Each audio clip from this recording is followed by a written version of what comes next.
রাঙ্গুনিয়ায় vice chairman প্রার্থী শেখর বিশ্বাসকে সমর্থন জানিয়ে নির্বাচন থেকে সরে দাঁড়ালেন ওমর ফারুক। আসন্ন রাঙ্গুনিয়া উপজেলা পরিষদ নির্বাচনে ভাইস চেয়ারম্যান প্রার্থী রাঙ্গুনিয়া উপজেলা যুবলীগের সাবেক সাধারণ সম্পাদক বাবু শেখর বিশ্বাসকে সমর্থন দিয়ে নির্বাচন থেকে সরে দাঁড়ালেন তালা মার্কায় প্রতীকে ভাইস চেয়ারম্যান প্রার্থী উপজেলা যুবলীগের সাবেক যুগ্ম সম্পাদক ওমর ফারুক। রোববার বিকেলে রাঙ্গুনিয়া উপজেলা আওয়ামী লীগের দলীয় কার্যালয়ে আয়োজিত বর্ধিত সভায় ভাইস চেয়ারম্যান প্রার্থী ওমর ফারুক বাবু শেখর বিশ্বাসকে সমর্থন দিয়ে বক্তব্য প্রদান করেন। উপজেলা আওয়ামী লীগের ভারপ্রাপ্ত সভাপতি আব্দুল মোনাফ শিকদারের সভাপতিত্বে ও সাধারণ সম্পাদক ইঞ্জিনিয়ার শামসুল আলম তালুকদারের সঞ্চালনায় বর্ধিত সভায় বক্তব্য রাখেন চট্টগ্রাম উত্তর জেলা আওয়ামী লীগের সহ সভাপতি বীর মুক্তিযোদ্ধা আবুল কাশেম চিশতি, ধর্ম বিষয়ক সম্পাদক পৌরসভার মেয়র আলহাজ শাহজাহান শিকদার, সাংগঠনিক সম্পাদক নজরুল ইসলাম তালুকদার, কৃষি ও সমবায় বিষয়ক সম্পাদক ইদ্রিস আজগর,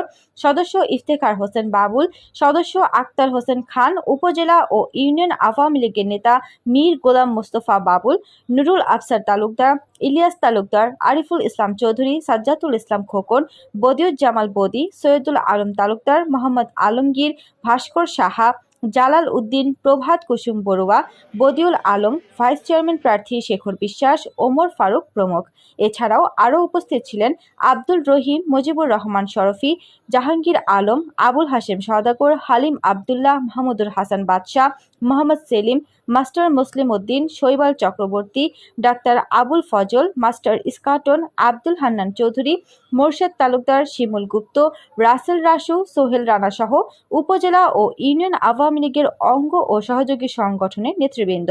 প্রসঙ্গত, দ্বিতীয় ধাপে অনুষ্ঠিত রাঙ্গুনিয়া উপজেলা পরিষদ নির্বাচনে চেয়ারম্যান পদে বীর মুক্তিযোদ্ধা আবুল কাশেম চিশতি এবং নারী ভাইস চেয়ারম্যান পদে অধ্যাপক হোসনে আরা বেগম বিনা প্রতিদ্বন্দ্বিতায় নির্বাচিত হয়েছেন। তবে ভাইস চেয়ারম্যান পদে দুই প্রার্থী প্রতিদ্বন্দ্বিতা করলেও শেষ মুহূর্তে শেখর বিশ্বাসকে সমর্থন জানিয়ে প্রতিদ্বন্দ্বী প্রার্থী ওমর ফারুক নির্বাচন থেকে সরে দাঁড়ানোর ফলে শেখর বিশ্বাসের জয় অনেকটা নিশ্চিত।